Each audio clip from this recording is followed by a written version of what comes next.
specifically infection control in the laundry department. And while you are joining, I just wanted to talk through the functionalities of today's webinar, which is taking place in Zoom. So at the bottom, you can see the panel with buttons. There is a chat button. You can use that button to introduce yourself and also just to say hello if you feel like. I can see hello, welcome, thanks for joining. Then also there is a button or Q&A, and you can use that button to post questions to our speakers today. If you have specific question regarding infection control in laundry department or specific question about the presentation, please use that button. And we will have a dedicated Q&A session at the end of today's event. So first our speakers will present their slides and then we will have a discussion. So you're welcome to post your questions in advance. It's absolutely fine. Please do that. Also, I wanted to mention that we do issue certificates for participation, as always, and certificates will be ready by March 11th. So before that, please don't worry if you don't get anything. It's absolutely fine. After March 11th, they will arrive shortly after March 11th. So we need this time for some technical specifics. So hello to everyone. Thanks for joining. Thanks for using the chat for introduction.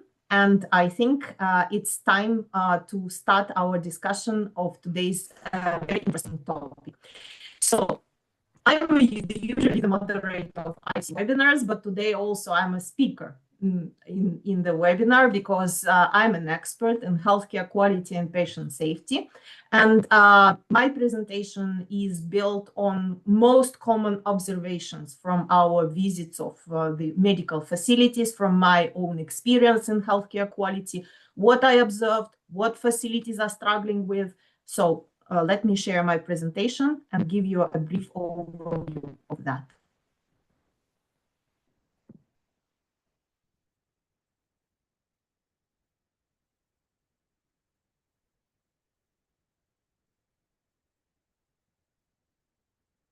Okay, so presenters mode takes a little bit of time. Apologies for that. I hope soon it will load. Yeah, here it is. So infection control in the laundry department. And the first question usually everyone asks, why do we need to talk about hospital laundry at all? Because it seems just a supplementary service, a kind of housekeeping service. So does it really matter? Is it really worth mentioning while we're talking about quality in healthcare? Let's look at the statistics. So did you know that bacteria, there is actually lots of bacteria on heavily soiled sheets. You can see that number in the box 1.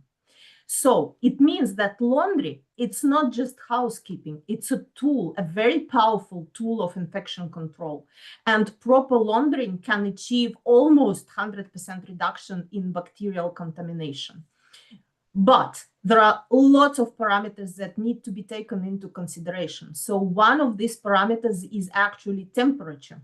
It's also time, and also time of the liquid and chemicals that you are using, and lots of other things. But temperature is one of the most critical, the most important parameters. And later, we will also discuss in this presentation what impact it has, for example, on the use of domestic washing machines that are often observed in many facilities in emerging and even in the developed markets. Also, outsourcing laundry can be potentially risky. And it is also risky not only in emerging markets, which are kind of more sensitive and more fragile markets, but even in the developed markets. And there are cases, and we will discuss those cases. And also color-coded laundry bags dramatically reduce errors, and they are very recommended by WHO because WHO had a study and researched what's the impact of the color coding on the laundry processes. And the last fact from this slide is actually my favorite one, because drying is usually the area that receives least attention. Okay, well, hospital laundry specialists, they think, we understand it's necessary to look at the temperature, we look at the chemicals, but drying seems so natural. Why should we pay attention to it? But damp linen stored for 24 hours, more than 24 hours, it actually becomes recontaminated to the pre-wash levels. And I think that's a striking, eye-opening fact that proves that in the laundry process, every little detail matters. So let's look at the real life cases. And the first case actually took place in the United Kingdom, which is famous for its high standards and detailed standards for healthcare institutions. So I will not pronounce this name of the bacteria. Let's call it AB bacteria, but it's a famous, actually not famous, notorious major multi-drug resistant bacteria. You can see information about it on the slide. For the sake of time, I will not go deep into this. So it was detected on the clean bed linen that was supplied to several hospitals from a centralized laundry department. So, of course, the investigation was performed, and it turned out that the laundry service failed to maintain required temperature for these type of bacteria, and also clean and dirty linens were stored together in close proximity. So what was the impact? Again, we ask ourselves the question, okay, not perfectly clean linen, what can potentially go wrong?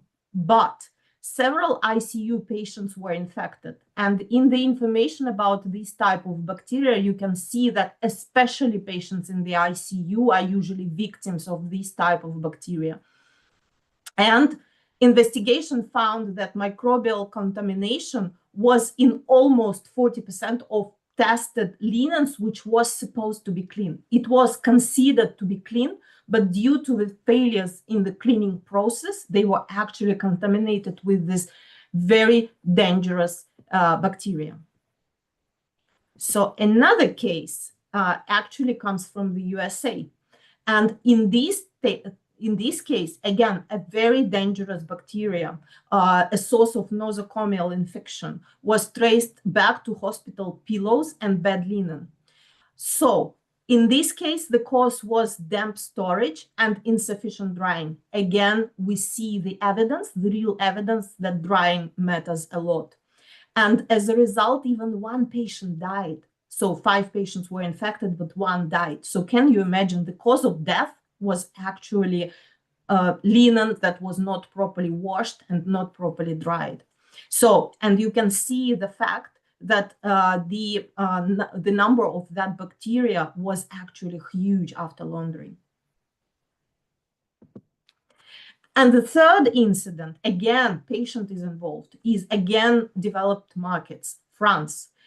In this case, you can see that after laundering, again, linen remained to be contaminated, and the cause was ineffective equipment cleaning and contaminated rinse water, which also is not a very obvious thing, actually, that the water is not very clean. Yes, sometimes when we think about linen, cleaning linen, we think, okay, it must be something about detergent or something about stuff not doing right with their pre-soak and everything. But even cleanliness of water matters when rinsing, etc.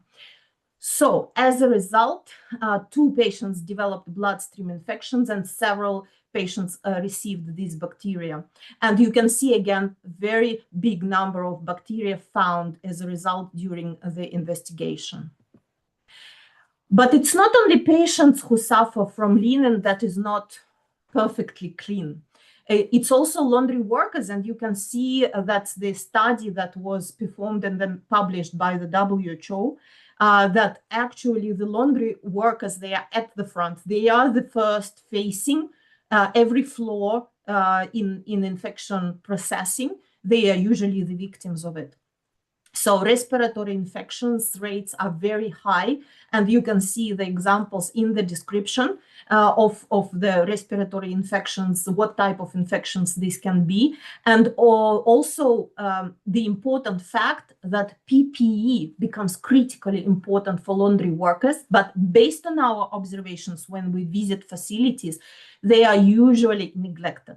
And not only the presence of PPE, but also the quality of the PPE. It has to be designated heavy-duty gloves when we are talking about contaminated linen, not just ordinary thin household gloves that are found in a supermarket. It should be proper aprons, glasses, and masks in case of a specific contamination, specific spots.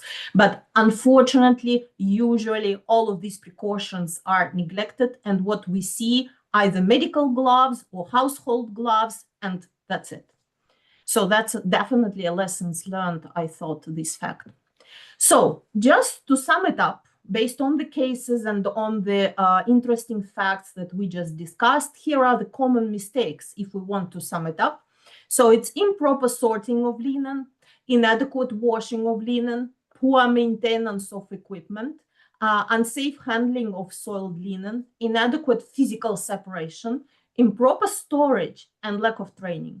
So these are the key elements of successful laundry system where potentially mistakes can happen. And let's look at each of them in a little bit more detail. I have prepared some tips that you can use. You can copy paste it to like little posters for your staff.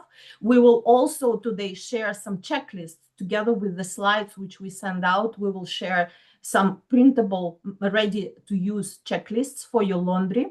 And also a specific area of physical separation in clean and dirty areas. My colleague, Dr. Sachin, who will be the next speaker, will talk in detail, so I will not touch that area. So linen sorting tips. We're talking about sorting. Sort safely. What does it mean? First of all, linen has to be separated by contamination level. And in the checklist, you will see that we send out. You will see the levels of contamination and how you need to separate it. Only handle with PPE. Remove sharps and foreign objects. And I know that my colleagues, my other speakers today will be talking about this in more detail. It's obviously super important to remove all these objects, first of all, for the safety of the laundry staff, but also for the safety of patients, of course, as linen goes, final destination of clean linen is, of course, another patient. And transport directly to the wash zone. Also, a little reminder, always sort at the point of collection. So do not transport unsorted linen throughout the facility to exclude the risk of cross-contamination of other areas. Put them in the color-coded bags at the point of collection and seal the bags. And also do not overfill the bags. So these are very important points. And even this sort safely slide you can use as a reminder in your laundry area for your staff. So we already talked about temperature and how important it is to follow specific guidelines for each type of bacteria and each type of linen. So in different sources, in best practices, you will find various recommendations, and the temperature ranges will vary a little bit.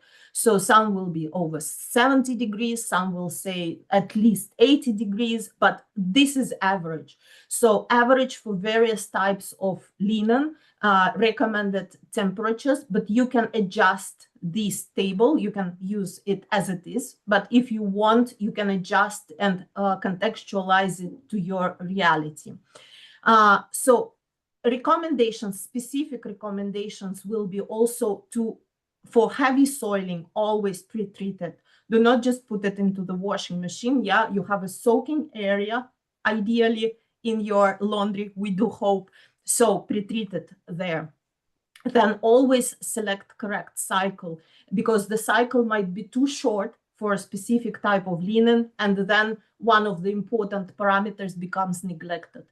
Then disinfection means that the temperature is over 70 degrees for at least 25 minutes. Or if the temperature is 80 degrees, then at least 10 minutes. Then we can say that it's thermally disinfected. Then chemical disinfection requires lower temperature, but it requires a very strong chemical, usually a bleach or another approved disinfectant in the final rinse cycle. And also important point that sometimes is neglected, do not overload the machines, because you can follow instructions on the temperature, you can follow instructions on the cycle, but overload, and then it means that the linen is not properly washed. So equipment maintaining teams, and also I must say here there are lots of eye-opening and kind of striking things that yes, washing machines need also to be cleaned because bacteria can grow inside. It's actually a perfect climate, if we may say so, in inverted commas, inside the washing machine for bacteria growth because it's warm and damp. So that's number one.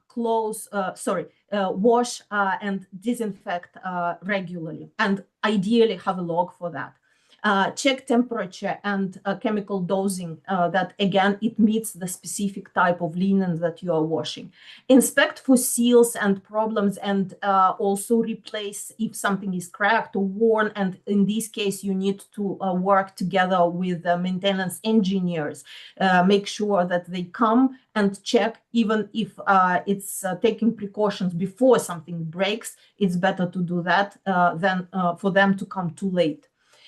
Flush water also matters, and lines need to be flushed weekly. And also everything, as I already said, needs to be recorded in the log, because staff work in shifts.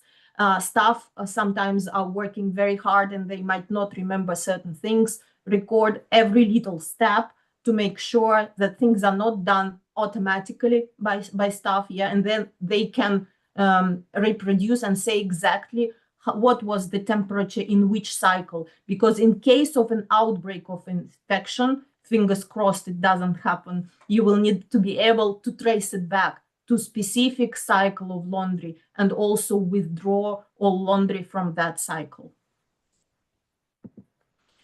So soiled linen handling tips. And also you can use the information on this slide if you want to print it out and put on the wall in your laundry department. So never mix dirty and clean.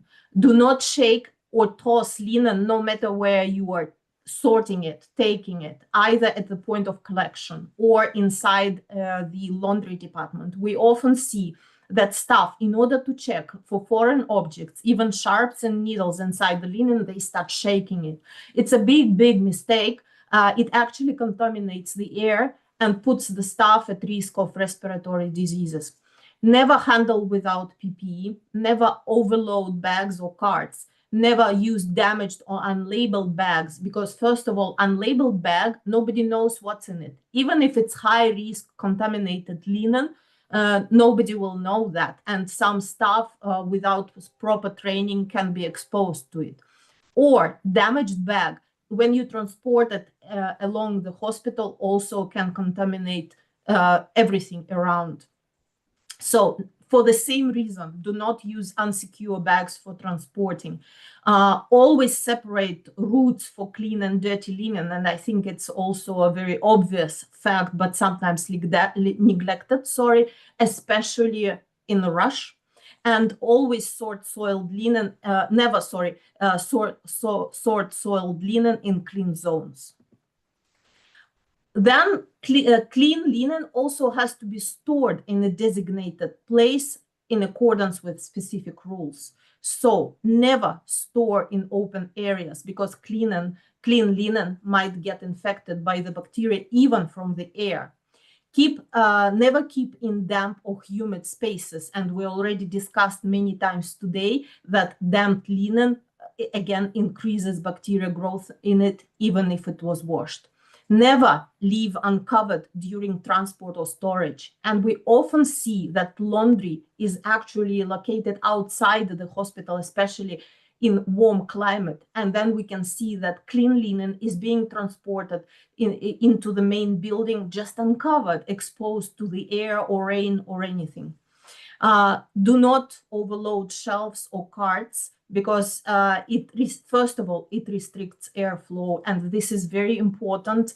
Do not overload bags when you collect linen. Do not overload washing machines, and do not overload clean linen storage. And never store linen for a long time. Use the first in, first out principle, because linen stored for a long time can get contaminated again. And there are two questions. These are last two slides in today's presentation. There are two main questions that often laundry staff are asking, and we usually provide recommendations on specific things. First, number one is how to dry. Is drying outside recommended or allowed? And answers that are provided even by the experts globally and other facilities that use drying techniques, they are actually kind of controversial. So some facilities, even advanced, they say, yes, it's absolutely fine to dry outside because of the sun. The sun provides a kind of level of disinfection, and fresh air is always good. So it's fine to dry air outside. We already had one webinar devoted to the laundry and processes in the laundry, if you maybe remember, if you're joining not for the first time. And even during that webinar, we discussed this question, and the answer was, yes, it's acceptable to dry outside. But look what reliable sources such as WHO, Australian Guidelines for Prevention of Control, NHS, and CDC, what they say. So I will not read it. You can read it yourself, I'm sure. But just to sum it up, we can say that neither of these very reliable, very respected agencies recommends drying outside. Why not? Because of the risk of the insect contact, the risk of airborne contamination, the risk of animal contamination, and lots of other factors. You can see them listed below. So the answer is no. Please avoid drying outside. Try to dry in a devoted area that is protected from the outside, or in a professional dryer. That's ideally, that will be ideal situation. And the second question that also we discuss a lot with different facilities, and they try to ask why, and also sometimes they try to argue why domestic machines are not recommended for hospital laundry. So the answer is actually very simple in just 3 lines: that domestic washing machines do not provide temperature hot enough for long enough periods to kill some type of bacteria. So please do use professional industrial washing equipment, or if it's not possible that you procure that equipment, maybe you can consider to outsource this service. However, outsourcing will also have lots of potential risk factors that need to be taken into consideration. And I know that my colleagues, other speakers that today, like Dr. Sachin, will be covering this issue. So the conclusion is hospital laundry is a frontline infection control tool, not just housekeeping. So every cycle counts. So thank you very much. And now I'll stop sharing, and I'm happy to introduce the next speaker, Dr. Sachin Wag. Dr. Sachin, the floor is yours.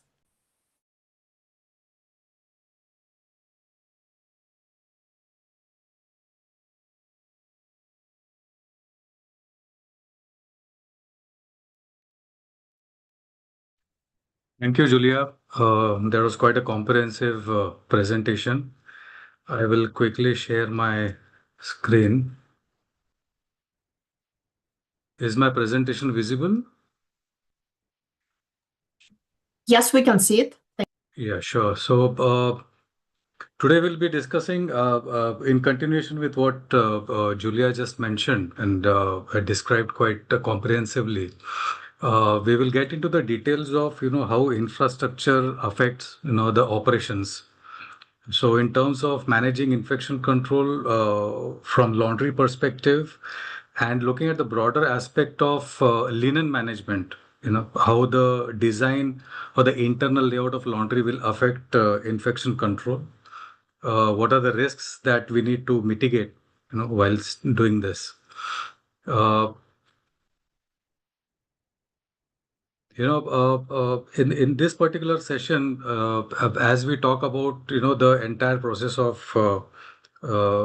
collection of linen from the user departments to storage, to transportation, and then the actual processing within the laundry department, that further extending to the storage of clean linen and distribution, the entire life cycle is very critical, and when we talk specifically about the laundry department itself, how the internal layout should be, the cardinal principle here is regarding zoning and maintaining unidirectional flow in the laundry. And you will probably hear this particular statement multiple times, whilst we go through the presentation, and so on and so forth. Intent is to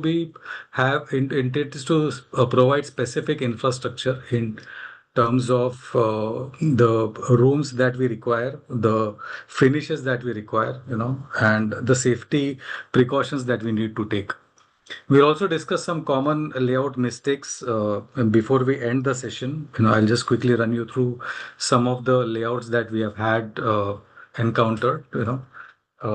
Some non-compliances that we've encountered during audits and assessments of hospitals. And this being integral part of laundry of infection control. This is next to, as Julia was saying, this is next to the CSSD. A lot of impetus is given on avoiding transfer of infection from patient to patient, and also patient to staff. And when we talk about patient to staff, it is not only the user, the healthcare provider, but it is also avoiding of infection to the laundry staff itself, those who are uh, handling the linen of the entire hospital.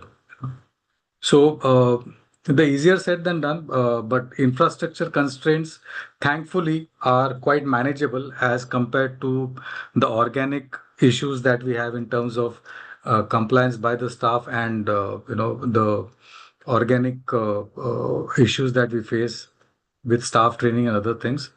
Uh, but infrastructure by itself, will be a great enabler.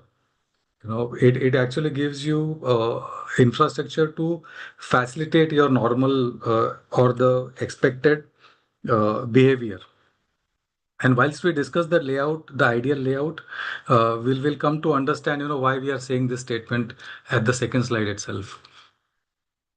Linen, very important. It is the closest to the patient.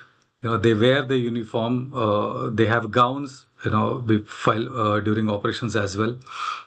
They have bed linen, towels, the blankets. Even the staff. This is the closest that anything gets, and it is universal. It applies to all the staff. It applies to all the patients. Okay, you could have uniform for your clinical as well as your support services. It you have linen as part of your interiors.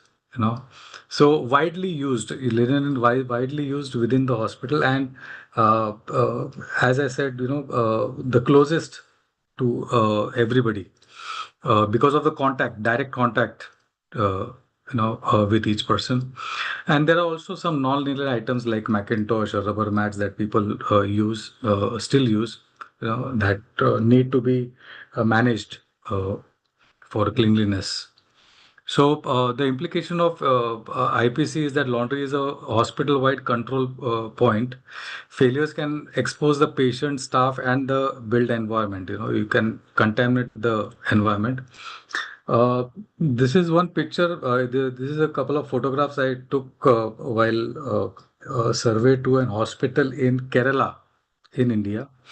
and they have a statewide policy of changing the bed linen every day, and they have bed sheets for each day of the week. So this actually hasn't this is a storage before use. Okay, so this is not in operations, but a very nice representation of that staff, and the hospital is also very diligent about the importance of linen, and they definitely change the linen every day. They also have a policy about linen management, pasted for staff understanding. Customarily, as we do, our quality and infection control presentations, we just give a very fleeting reference to the epidemiological triad in terms of the agent, which is the bioburden on the textile, the bacterias and the other microorganisms, as Julia was mentioning. So minimal handling, containment, and validating the wash cycles is what needs to be done. Host definitely will be the patient, or it could be the staff as well. And on the other end, it is the environment at large that we are uh, dealing with. There could be aerosols within the air, or unless and until we do contained decontamination, there could be wet floors, shared infrastructure that can cause. Again, why this slide is there is because amongst the three, pillars of a Donabedian model, the first one is what we'll be primarily discussing today, the structure. Process is what you would actually follow through your standard operating procedures and the protocols, and outcome is what you eventually get in terms of your key performance indicators. But the first one is the structure. What should be the layout of the laundry? What are the different models of laundry? Julia did mention about that. I'll just give another fleeting reference to that. The utilities that are required for laundry, what should be the interior design, and what should be the safety systems within the laundry. The objective is of the design is to make the right way the easiest way, and it should actually be intuitive to use. Like today, we use a lot of apps, and the way we navigate on the web, one thing leads to the other to the third one, and it actually dissuades you from doing the wrong thing. So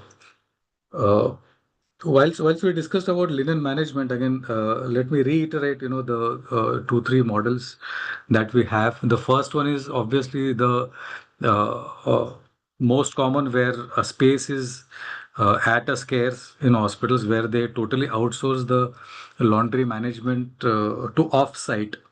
Okay, so the vendor will collect the dirty linen, they'll process the linen, and then they'll supply the clean linen. Okay, this is very capex light. You don't need to invest either in reality or in the equipment.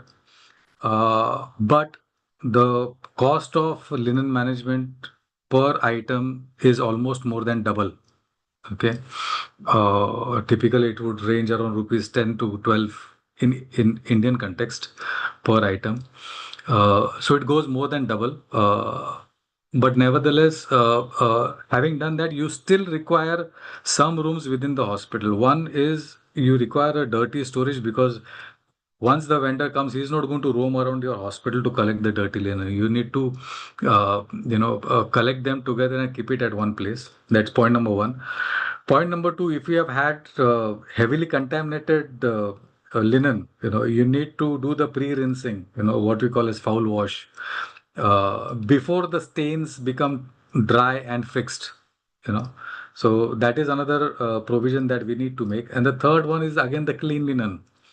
Once the clean linen is received by the hospital from the vendor, we need a proper centralized space to store that before it is distributed through the user departments. Uh, so it does solve a problem, but to a certain extent, and it has its pros and cons. The other option is in-house, which has two categories. One is you have the infrastructure within your hospital, but the staff is outsourced. Okay, you could outsource in multiple variations. You could outsource only the staff, or you could outsource with the electrical connection, with the water meter, with the detergents and chemicals, so on and so forth. And that actually will percolate into your agreement for the reimbursement. And the third one is the in-house laundry with in-house staff. Those whom the management can actually control to a larger extent. Okay, where you have highest integration with your quality protocols. You can train them properly and ensure that all your KPIs are understood and implemented. Uh, we would also have to understand how to calculate in this case how big should your laundry be. A fairly easy formula. Okay, an operating hospital would actually know the quantum of the daily load of linen. Okay, you'd need to decide how many hours of operations would the laundry require, whether it is 8 hours or 12 hours.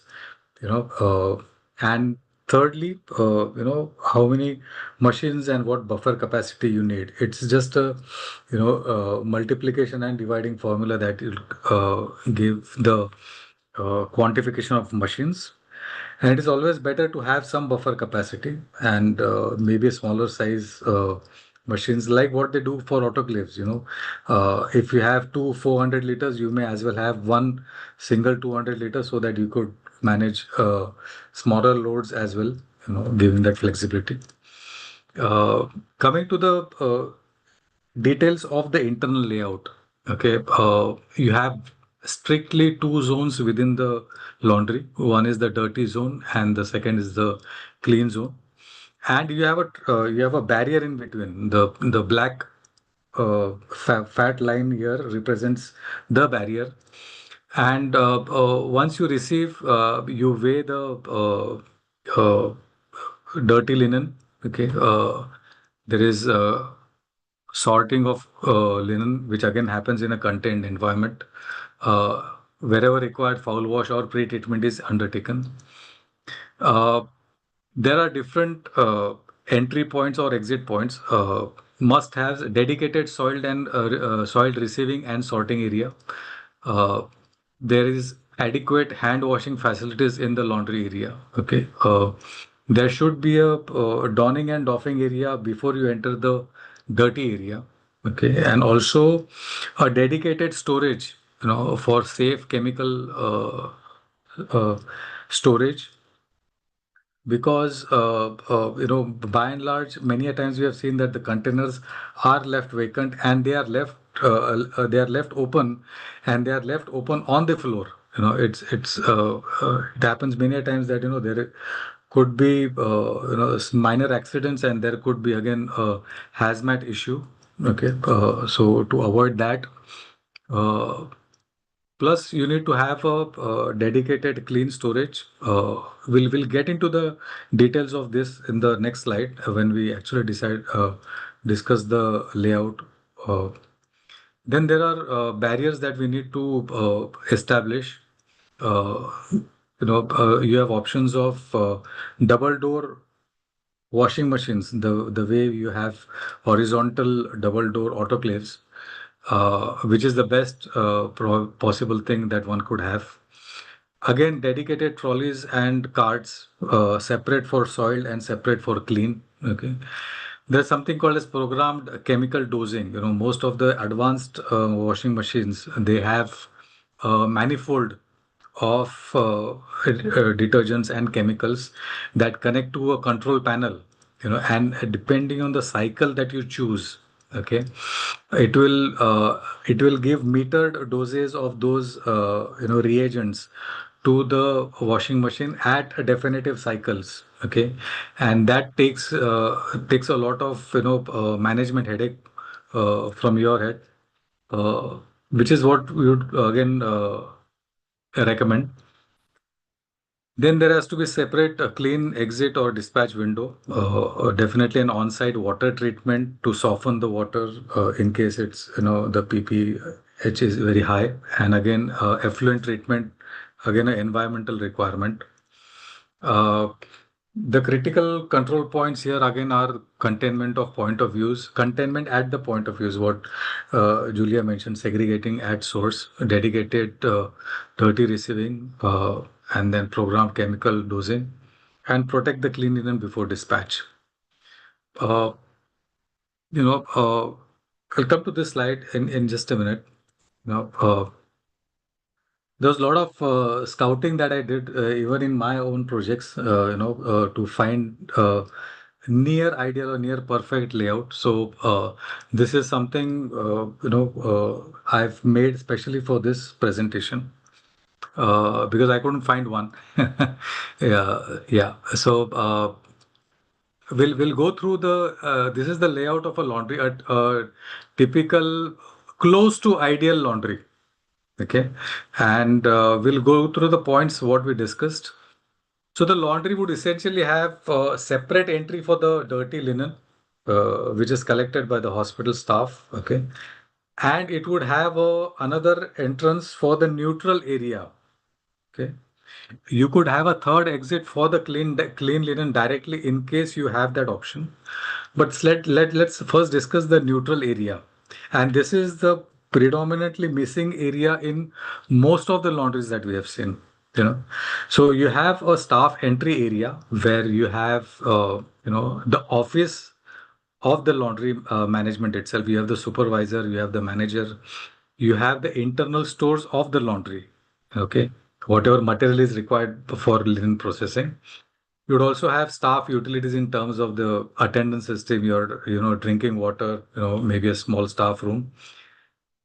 Also toilets for the staff, washrooms, and very important, staff change rooms, male and female staff change rooms. So this entire thing will fall into your neutral zone. Uh, Once the staff which is working in the laundry, you have separate staff, one for the dirty area and the separate staff for the clean area.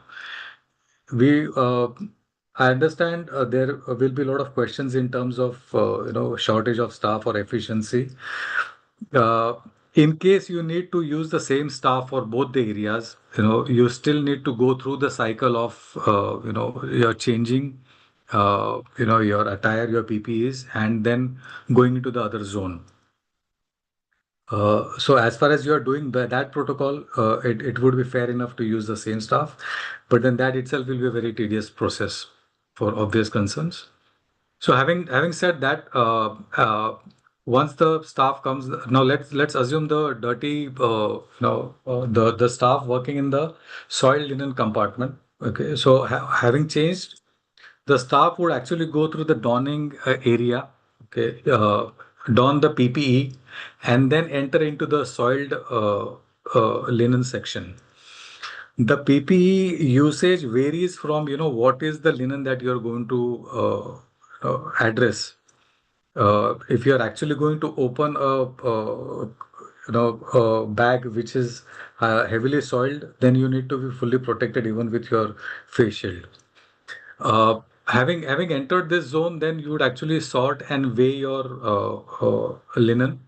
The sorting is primarily to categorize the linen into different compartments of how they would get into the cycle of the machine, rather than any other purpose.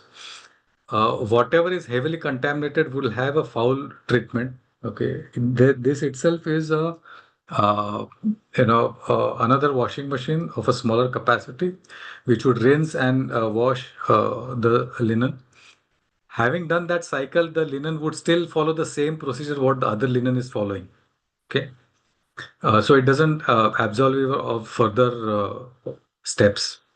You would have a section for your, maybe a walk-in shower or eye wash, and your hazmat, management kit.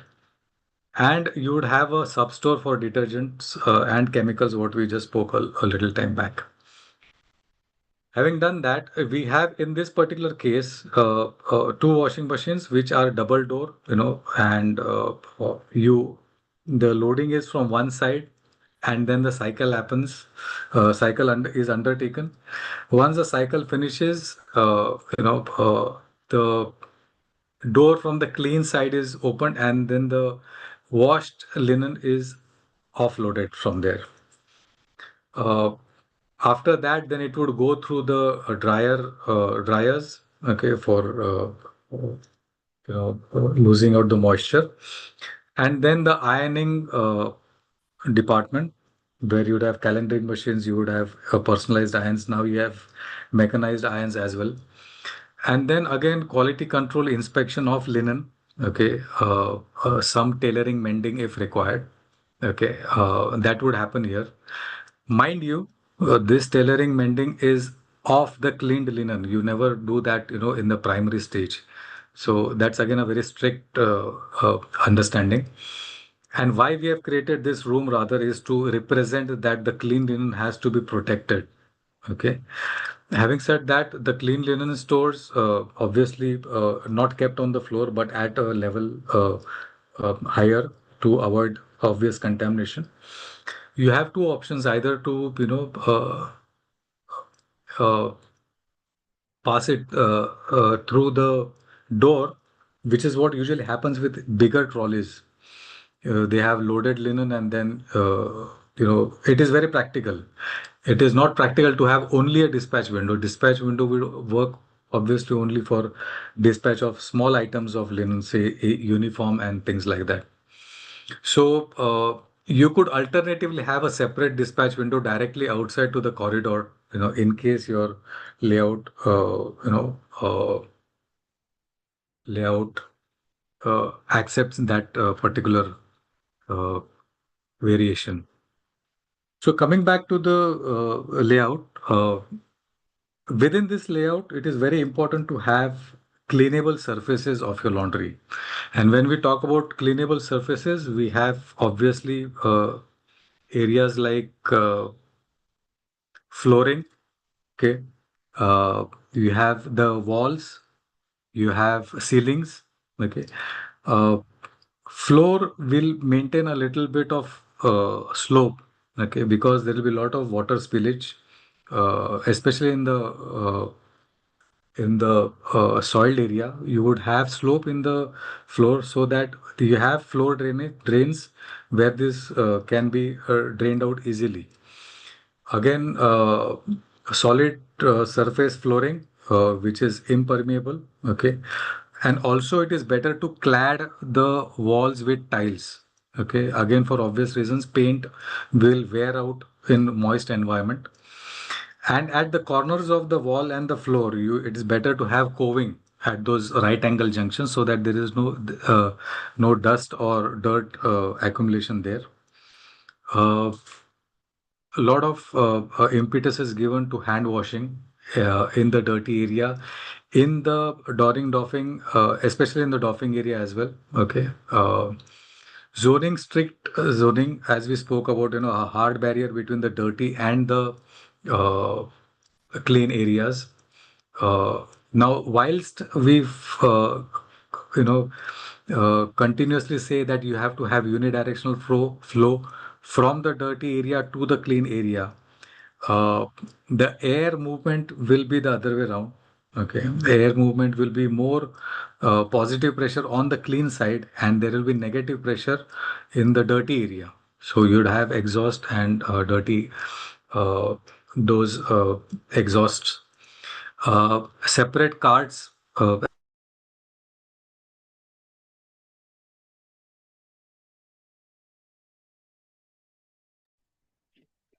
Dr. Sachin, we cannot hear you.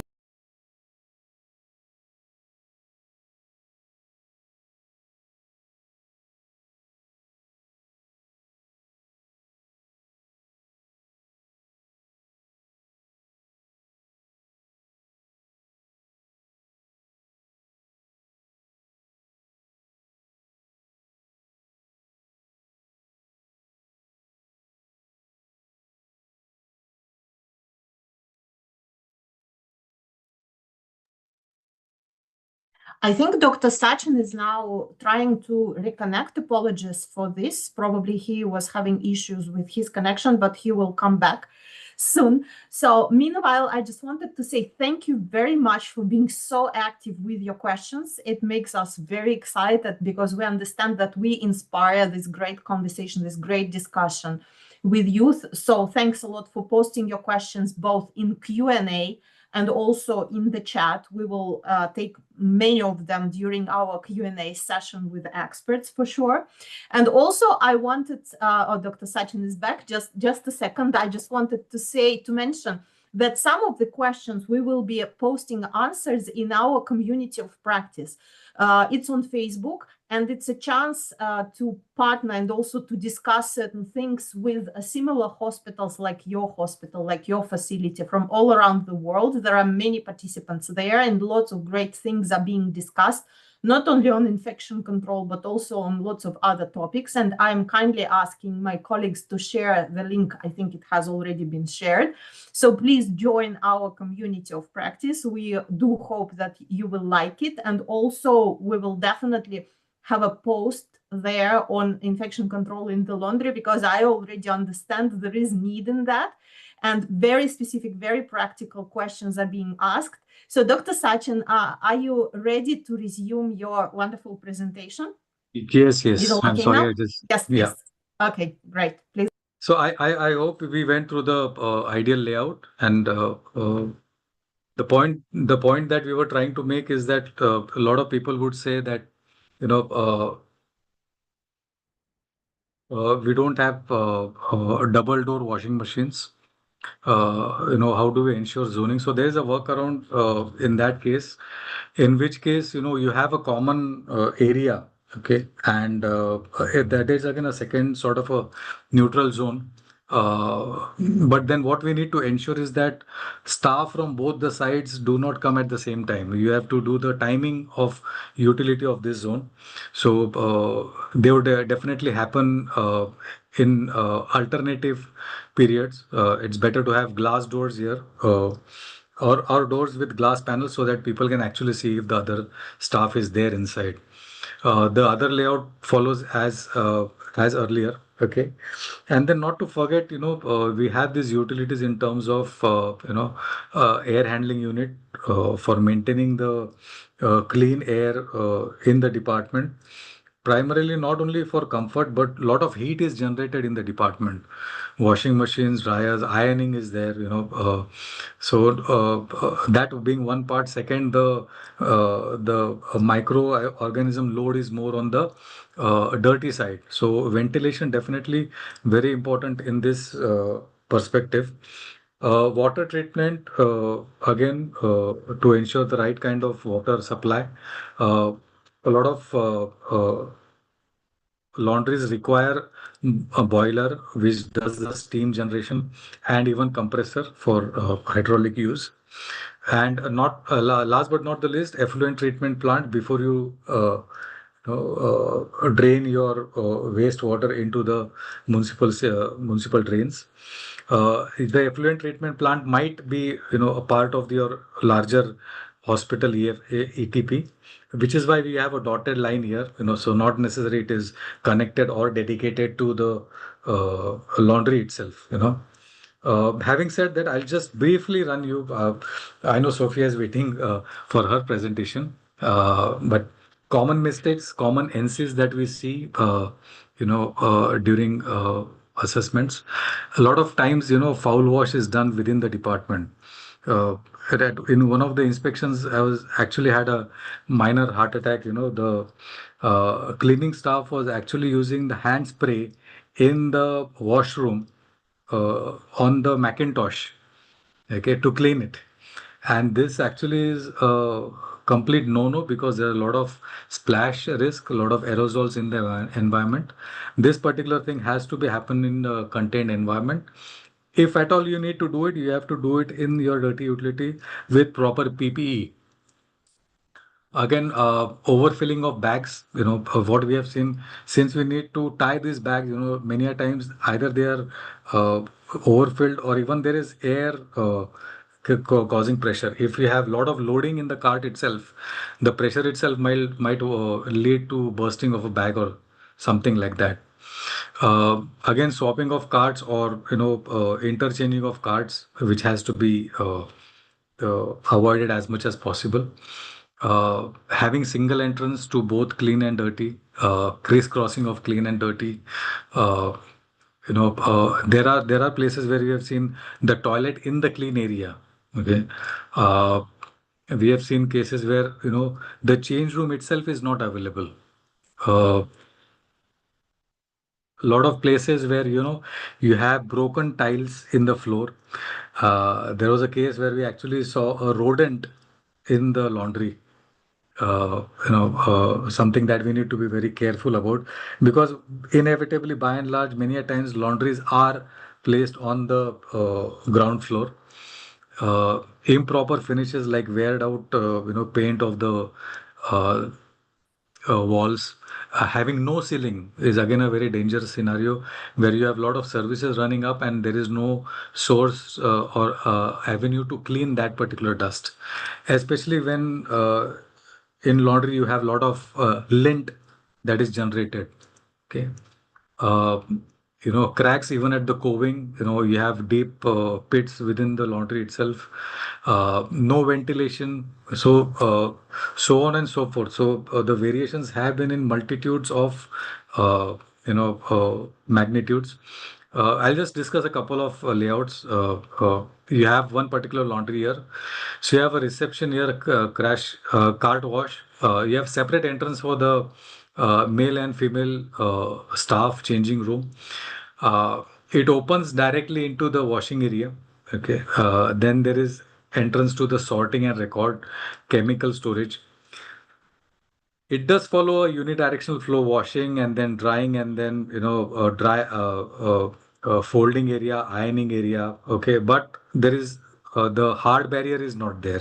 Okay, some restriction needs to be done, because staff after this particular staff, especially in this zone, okay, will be crossing the dirty area before going to the clean area, which is a contraindication. Again, same location giving, one is sorting dirty area, the other is giving of the clean area, something that we need to be a little careful about. Another layout where you have entry for the soil linen, but the problem is that you have a manager here itself, So try to keep the management part in a bit neutral area. Uh, Direction wise, also fairly enough. You have washing machines, you have dryers, you have ironing areas, but again, no hard barrier here. You definitely have two separate entrances, one entry, one exit for clean linen. This is another layout where you have change rooms very proximal in the department, fine, but then again the same problem is happening, that you are following the dirty area to go to the clean area. Okay, the clean would have to have a separate change. Here, in fact, in this particular layout, you have a CSSD and a laundry combined together. Okay, which is a lot of which we see in a lot of hospitals, that they process only the OT linen or the essential linen, and then the rest of linen is outsourced to another vendor. I'd actually run through this. Again, change room issues here. Thanks a lot. I'll be available for question and answers at the end of Sophia's talk. Thanks a lot. Thank you so much, Dr. Sachin. This has been super useful and super interesting. And speaking about questions, we will have lots of questions for Q&A session today. Most likely, we will have to stay a little bit longer. So thank you very much if you stay till the end, because we just have so much to share with you. So many useful things, so many interesting things. And also we want to address your questions, of course. So before I introduce our third speaker, I also wanted to draw your attention to the fact that not only infection control plays a significant role in healthcare, but also ethics play also a very important role. We shouldn't forget about it. So I also ask my colleagues to kindly share a link to IFC EPIC. That's the initiative of ethical principles in healthcare. It's also a very interesting initiative. Please learn about it following the links, and also we will be happy if you join. So Now we are moving to our third speaker, and our third speaker is actually an infection control nurse. And I hope we will use her experience during our Q&A session, because lots of specific how-to questions we received today. Sophia Adianson is from Lily Hospitals, Nigeria, and Sophia will tell you about all the things that we just, myself and Dr. Sachin, described in theory. Sophia will tell you a story about the change in their laundry department, how the processes were changed, how infrastructure were changed. I think the story is super exciting. So Sophia, over to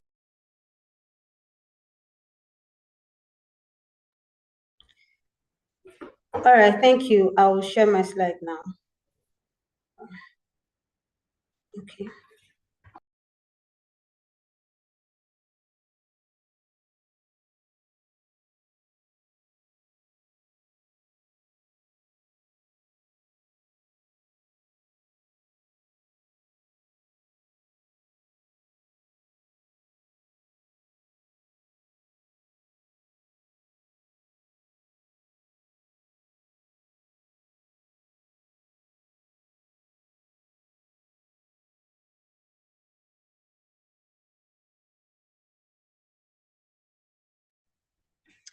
All right, good day. Just as the organizer said, I'm Sophia, speaking from Nigeria, Lily Hospitals. So I was speaking on infection prevention and control in linen management. Can you hear me? Yes, we can hear you perfectly well. We also see the slide. Okay.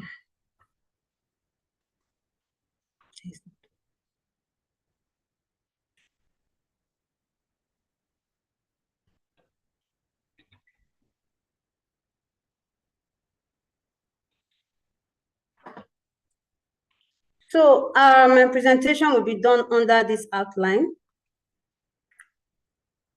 This is the aim and objective: to standardize IPC protocols, demonstrate scalable excellence, enhance patient and staff safety, then drive operational sustainability.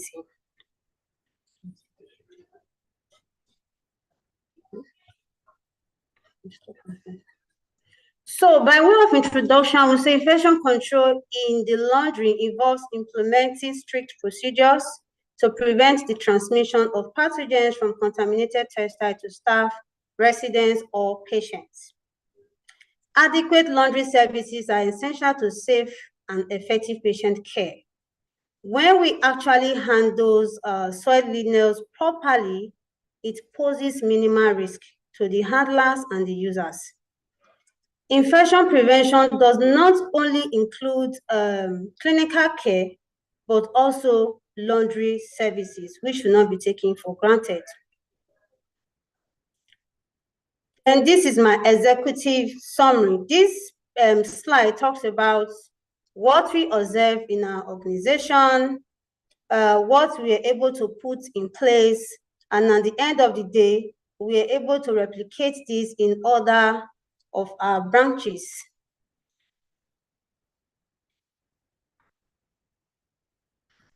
Institutional risk before intervention. First, though we had an IPC governance in place, but it was not fully implemented.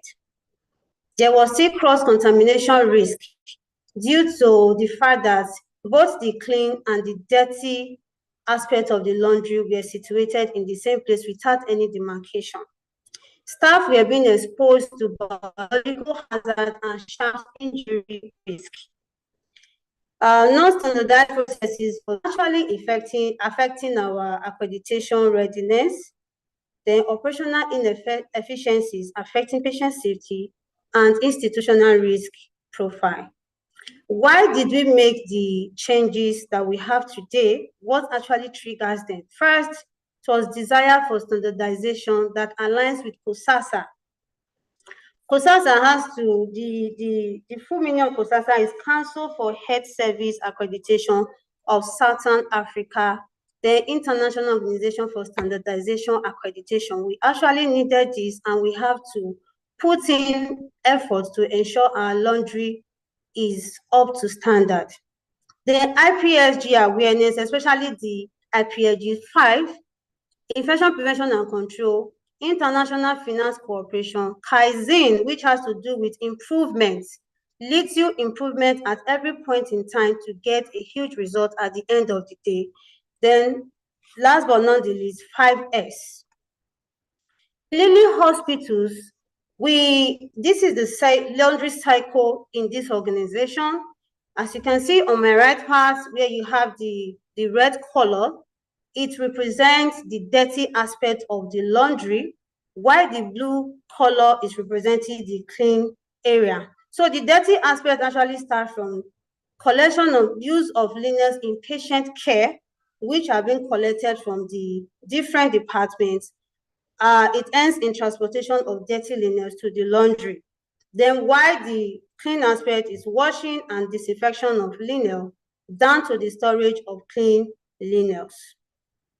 And transformation model implemented. Now we have full facility redesign, ensuring unidirectional linear workflow. It's no longer the dirty plus clean in the same parts, but from dirty, you flow to the clean aspect with a clear demarcation. We now have segregation of clean and contaminated linear handling, deployment of personal protective equipment to the staff, implementation of hypochlorite disinfection. Though we were doing it before, but now it is compulsory that linens must be pre-treated before they goes into the washing machine. The governance framework with defined accountability and full supervision. So though we are doing this audit before, but now we have full accountability and supervision from different aspects. Then the differentials, what is really different from what we were doing before that brings about the changes? First, we now have a designated staff, which is accountable for the linear management. We have separation of personnel. We have different personnel working in the dirty area and separate from those working in the clean area. So the clean area just has to do with the ironing, transporting, and storage. While the other part, picking from the ward, transport to the laundry, sorting, and all that to the washing. So we have separate staff doing that. There is no cross-contamination anymore. Then there's marking of linen to identify ownership. Each unit has their name written on the different linens. So, for example, medicine and surgery lineal is different from executive ward lineal, so they are not the same, so that we don't mix them together.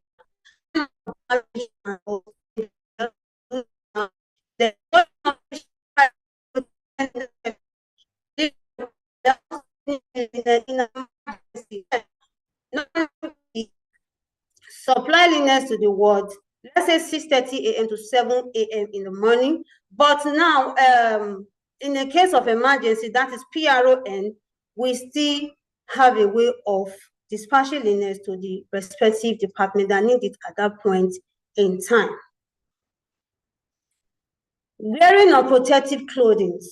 Yeah, before now, it was just done like that. The laundry process was just be done like that. But now we have protective clothing for our staff to protect them from contracting whatever infection. Then we now sort our linen. Sorting is very important. In the aspect of sorting, you'll be able to detect sharps or any other thing. Normally, we are not to see sharps in linens, but we are humans, it can occur. So at the point of sorting, we'll be able to do that. Then sort the soiled ones from the ones that are not really that soiled and pre-treat at the end of the day. Then our washing machine now it regulates itself. It has the temperature that which we can actually help us to disinfect our linens to what is perfect for our patients to use. Then we have maximum capacity loading of machine. This is weight of dry fabrics to cubic capacity of the machine. Then we use hypochlorite solution, just as I said, to pre-treat our lineals now. Then finishing process and folding of clean lineals. And in the Lily Way / picture, here we're talking about the lineal management staff are required to wear aprons, gloves, hair cover, and gowns where necessary. Also, we ensure our staffs are vaccinated, especially with hepatitis B. We have other vaccines that we also administer to them, but hepatitis B is very important because we do not do routine check for our patients in order not to make them feel stigmatized. So we don't use universal precaution, but rather we do standard precaution in Lily Hospital. For this reason, we have to vaccinate our staff so that they don't contract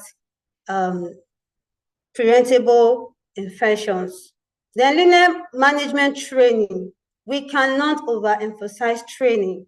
No matter how old a staff is, we must still do our training. And this training was being done before, but now what is different, we use job breakdown sheets. Job breakdown sheet is simply a methodology from Kaizen, which talks about what you are teaching the person, the reason you are teaching this person, what you need to do in this aspect, and why you are doing it. At the end of the day, if it is not done, the risk is either to the staff, to the patient, or to the organization as a whole. Then we educated on the risk of injury from contamination, from contaminated shops. So we actually educate our staff. In our facility, each department, you will see needle stick injury management algorithm. So when the needle stick injury occurs, the staff knows what to do at every point in time and who to report to. And at the end of the day, if it requires to give post-exposure prophylaxis, we do that.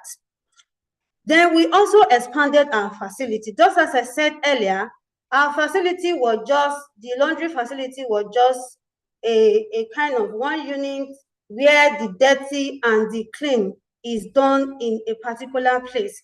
There was a time I even have to put a call across to Mrs. Ajibike, and she recommended some things that we need to do, which we did. I know then our air condition was actually facing the storage area, which she said is a negative pressure, and explained to us what we need to do at that point, which we did. At this point, we actually have clean area separate from dirty area, which in the clean area, we have positive pressure now, while in the dirty area is negative pressure. Then use linears from wards and theater are actually segregated into red and yellow trolleys, as the case may be.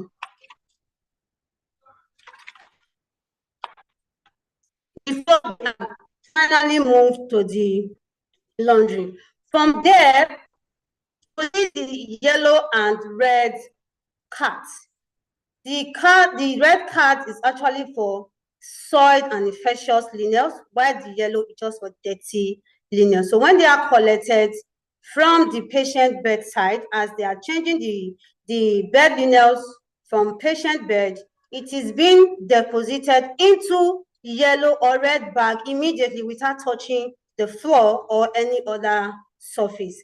When the bag is filled up to three-quarter, it is tied, labeled, and placed into the carts, transport to the laundry for other processes. The environmental, social, and governance alignment.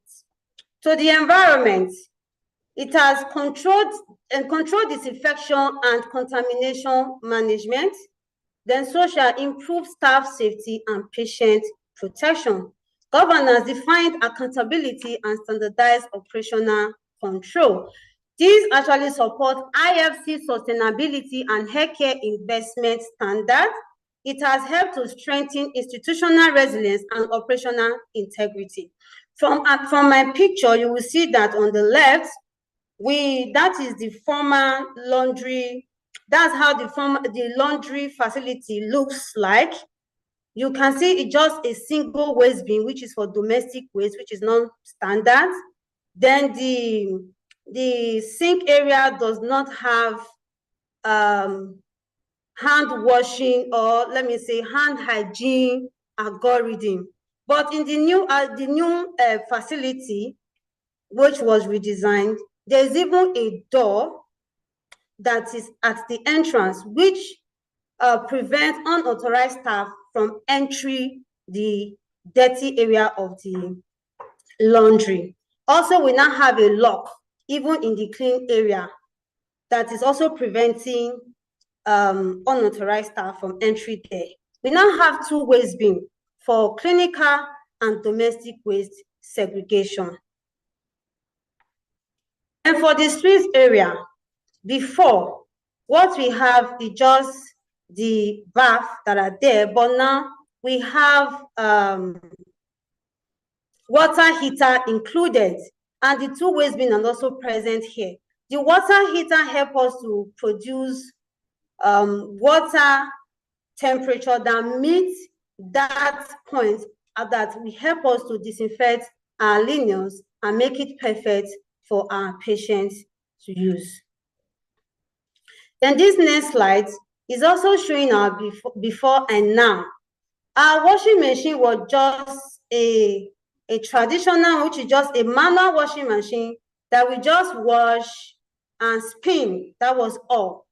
There was no temperature that the laundry actually required. And you could also see the air condition was, from this aspect, is facing the storage area. But in the new redesigned laundry, you can see we now have industrial washing machine, which help to actually disinfect, it helps to wash, it rinse, and also spin at the end of the day. From the washing machine, it is transferred to the dryer, which we never had, but now we have it, and the dryer produces heat that help us to disinfect our linen as well. This is our ironing area. The before is just there, but now you can see that we have industrial pressing iron, which help also the heat generated, helps to still disinfect, straighten the linen appropriately, and gives our patient that dignity which they requires. In the storage area, the before is opened, and normally our storage area is not supposed to be opened to prevent dust from settling on them. And if dust is settling on linen, it can also attract bacteria or pathogens. But now our storage area has a door covering it to prevent pathogens and dust from settling on our linen. Then this other slide is showing the green cart. After the linens have been duly processed from dirty to clean, at the end of the day, they are placed inside the green carts, covered, and transported to the various departments. Now, operational risk reduction impacts. First, we have elimination of cross-contamination pathways by separating the dirty from the clean area of the laundry. There is reduction in staff biological exposure risk. It has improved infection prevention compliance across laundry operations. It has also strengthened international control and operational governance. Alignment with international healthcare IPC standards. Yes, I can beat my chest to say, yes, many hospitals has actually met that international standard for infection prevention and control in laundry aspects. And though this is not still the last point, we will still continue to improve on whatever we have on ground today. These have strengthened overall healthcare quality assurance framework. I will tell you the journey was not actually smooth, and nobody can tell you trading on a particular road or passing through a journey and all that it is smooth. There must be ups and downs before new culture actually getting people to comply was difficult. Then we had lack of training just because there was no designated person to handle the laundry aspect. So we had lack of training and retraining, high turnover rate of staff. It was there before, we still have it now. Finance, lack of onboarding, and this onboarding, we've been able to bridge it because our human resource have incorporated it into the onboarding that the hospital normally do for other staff. So today, our laundry staff are also being onboarded. Then laundry access by unauthorized personnel was there before, but now we no longer have that because we have locks on the entrance doors. Then poor segregation, which was not done before, we do it now after the training of the staff. Limited color coding, yes, it was not there. At times, we might just see even using black bag to carry soiled or dirty linens, but after the training, everything went back to normal. Inconsistent personal protective equipment use. The hospital have actually provided these personal protective equipment, so the staff have no choice than to make use of them. But now the challenges we have is high turnover rate of staff. As you know, Nigeria is still a developing country and staff are always coming in and going out. Everybody is searching for greener pasture. So it's something that is bound to happen. So what we just do when new staff comes in, we have to do our training and retraining. Yes, finance is also a challenge as a developing country, and our management have actually done a lot. Despite all the different projects they have to handle, they still give laundry aspect of the hospital their best. Whenever we escalate issues to them, they don't hesitate to lend their hands of assistance to the laundry facility. Now, my recommendation, not to my organization, but to other facilities, this is what have actually worked for us. First is timely escalation. Whatever you are facing, you do not have to do it alone. You have people you need to escalate to. And I believe every hospital or every organization have their escalation policy, and they should go back to it and know who to escalate to at every point in time.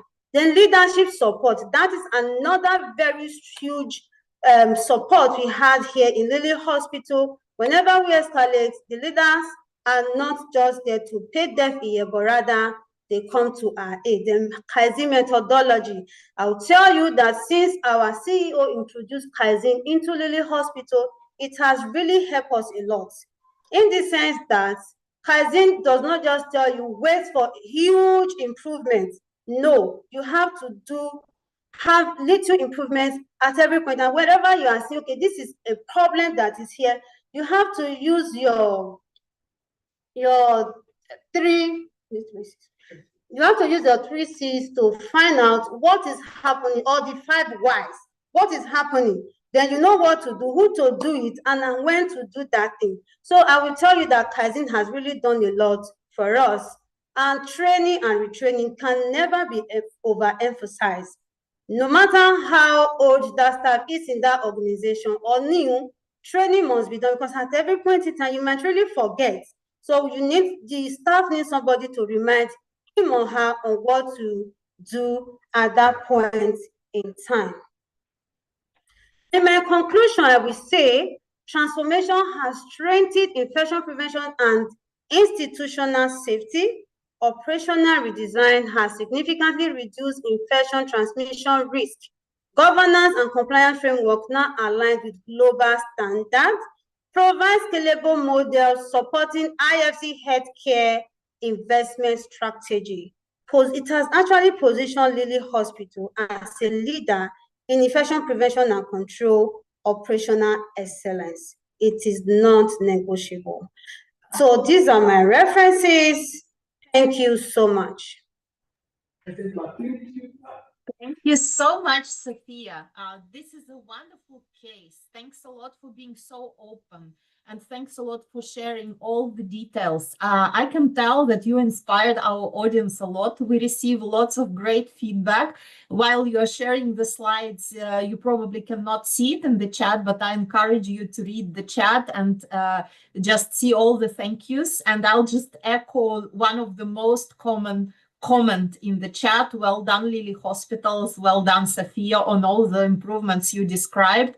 This is great evidence that all the requirements can be implemented and that improvements do really happen in hospitals, and that's music to our ears in IFC, in healthcare quality team.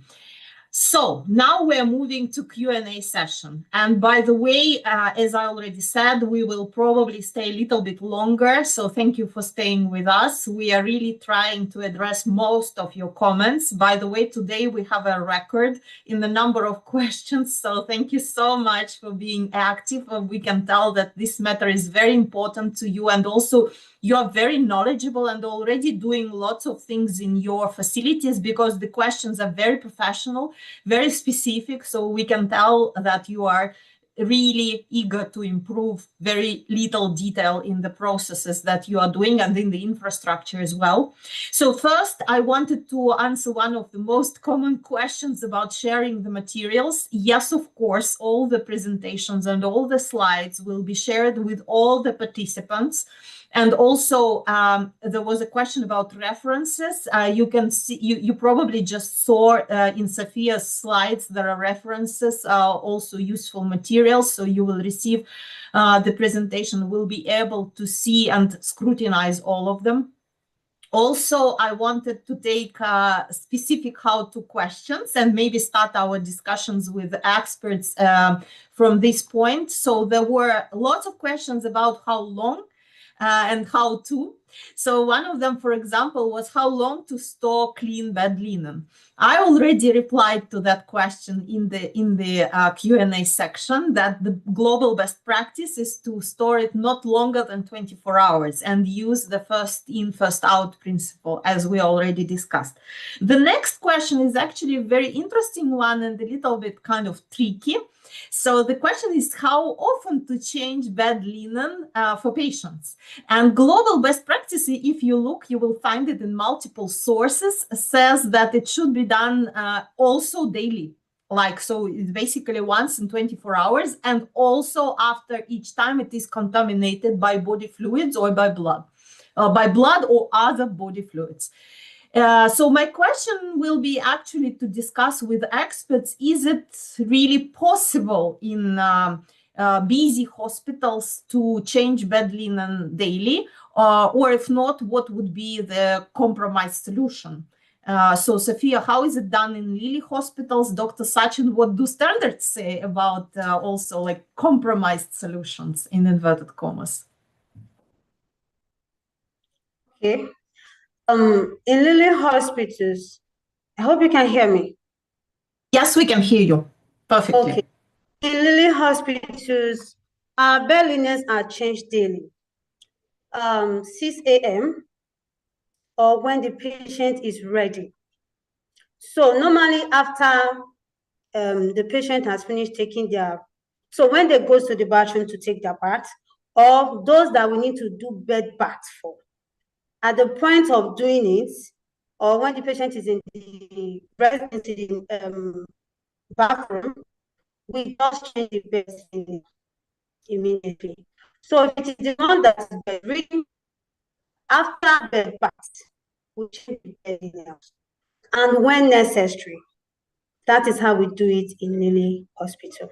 Great. Thank you. Thank you so much. That's again a very inspiring example. Yeah, thank you, Sophia, for telling us that. And Dr. Sachin, over to you. Yeah, absolutely. Yes. I resonate with that. It should be changed daily, and it actually adds to the well-being of the patient as well. The feeling of, having being fresh, that's being one. And the second, definitely, as and when it is required, if it is soiled to a considerable extent, definitely need to change the linen. Great. Thank you so much. Yeah. As I showed Go you in ahead, one of the please. slides, Kerala actually has this policy, and they have 7 colors of bed sheets for each day of the week. So even if Yes. if you don't change, it is clearly visible. That's a very commitment driven organization. Yes, thank you very much. I was going to mention, actually, to conclude on this question, that you shared the slide, and that it's a kind of non-compromised solution. Yeah, and the color-coded beds, bed linens, bed sheets. Yeah, I think it's a great instrument actually to motivate staff. Yeah, and also it proves that here we cannot cut corners. So it was literally a kind of tricky question for me, but I also agree that the answer is no. Don't compromise in this area. Don't play games with infection control, really. Yeah, because again, these are patients. And this also, by the way, refers to the question about PPE. There was a kind of dispute in the chat and in the Q&A. Do we really need heavy duty PPE with linen that is not visibly very soiled? But there is such a notion in infection control as potentially infectious, and especially something that touched body of the patient is already considered potentially infectious. Yeah, so better take every precaution in order to protect staff, other patients, etc., and not spread the infection. Also, another, I thought, very interesting specific how to deal with neonatal ICU bed linen, because we talk a lot about heavy duty washing machines, industrial machines, but that linen is so soft and so thin.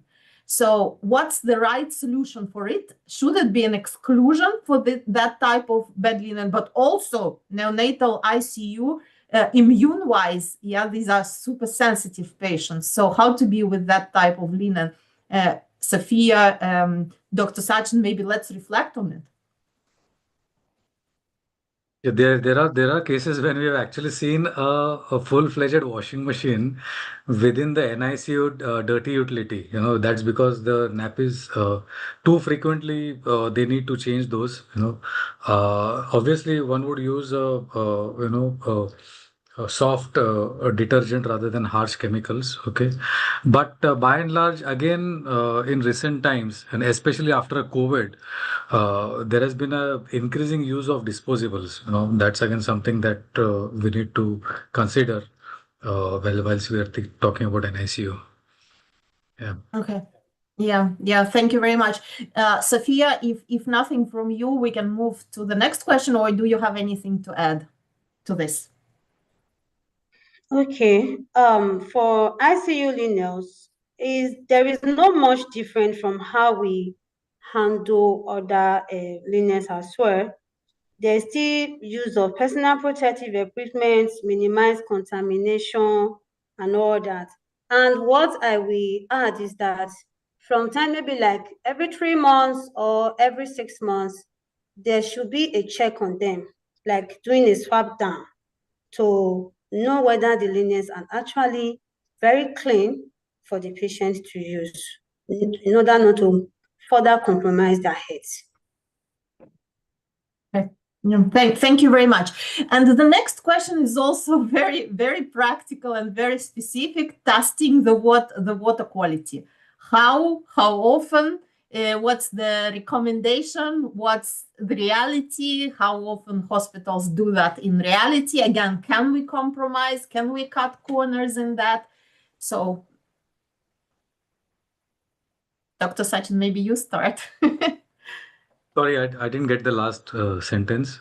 So what's the general recommendation, excuse me, on testing water quality in the laundry? And what's the reality? Yeah, what do you observe when you visit facilities as assessor?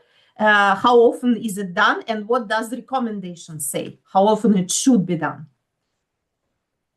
Yeah, it should be done at least quarterly, for your microbial contents as well.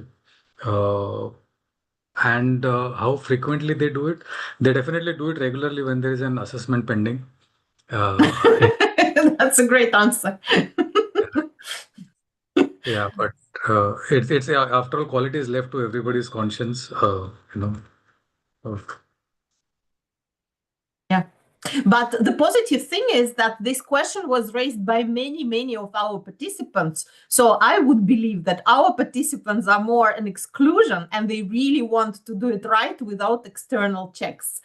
Okay, Sophia, and anything to add on the water quality before we move to the next question? But by the way, please feel free to say no if you have nothing to add. Okay, the practical experience or what is actually obtainable, what is happening.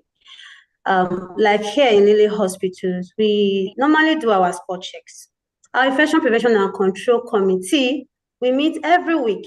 So after each meeting, we do the subcommittee for laundry management. They normally visit laundry to see what the situation is there.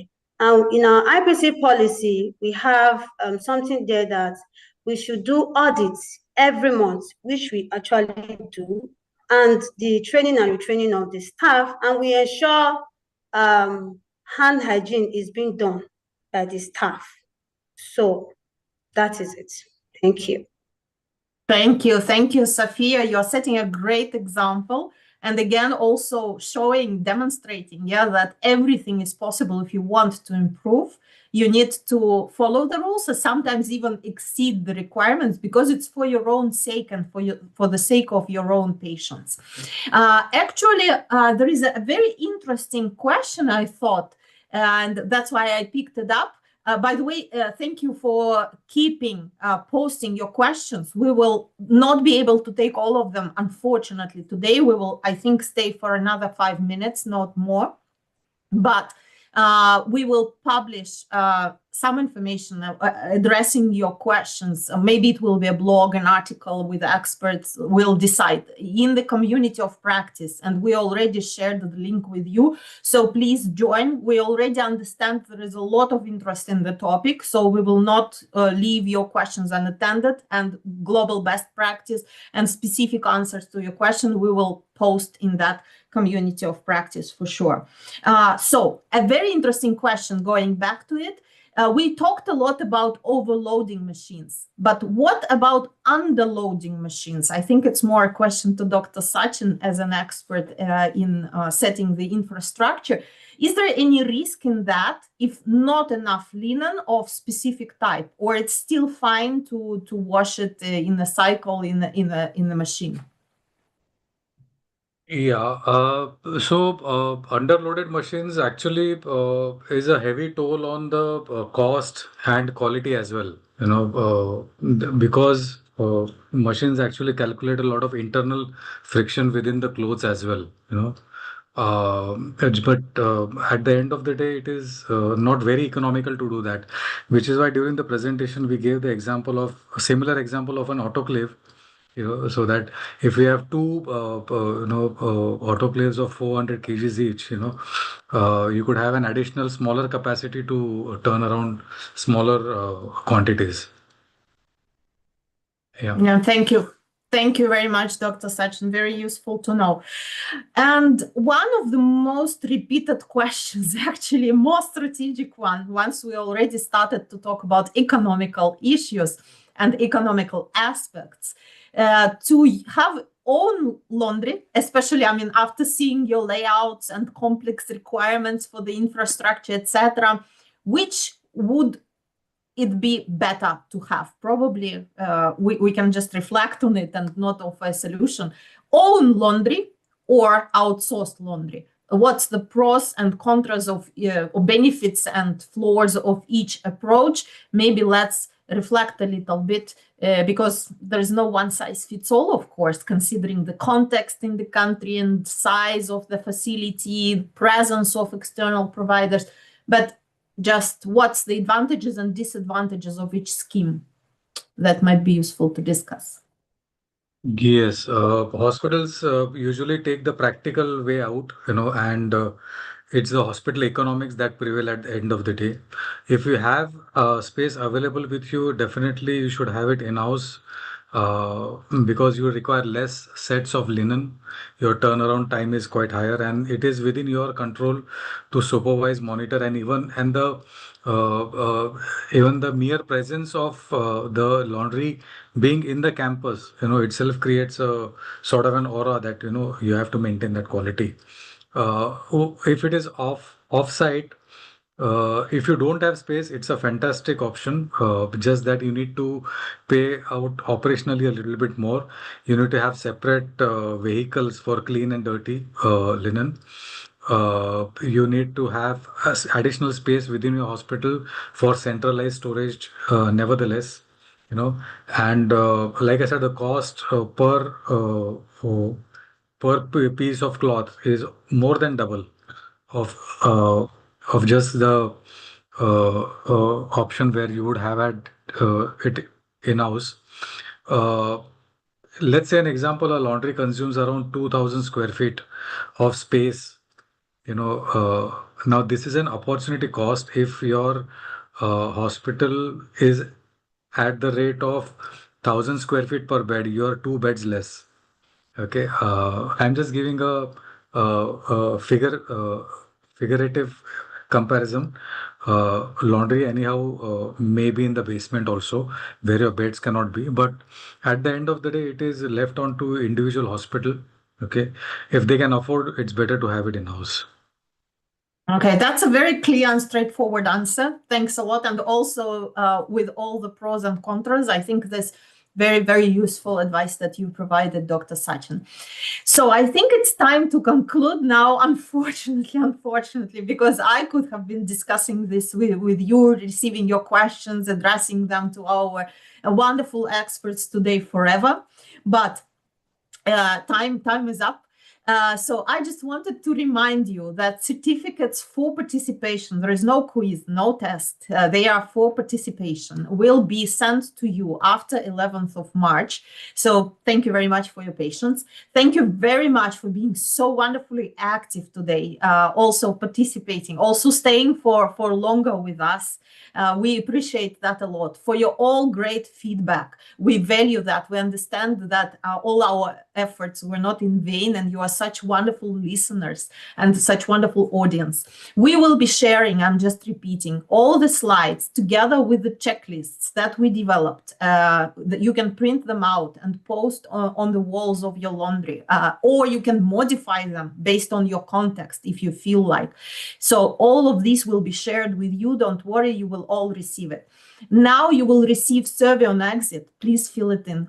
It will be very important for us. Thank you very much for your participation today. Thanks for joining. We will look forward to seeing you in our other sessions, other webinars. We will be sending the invites separately and announce the topics. Thanks a lot to our excellent speakers today. Safia, Dr. Sachin, thanks for participation as well. And everyone have a great rest of the day, great evening, wherever you are. And thank you very much once again. Thanks a lot. Thank you. Bye.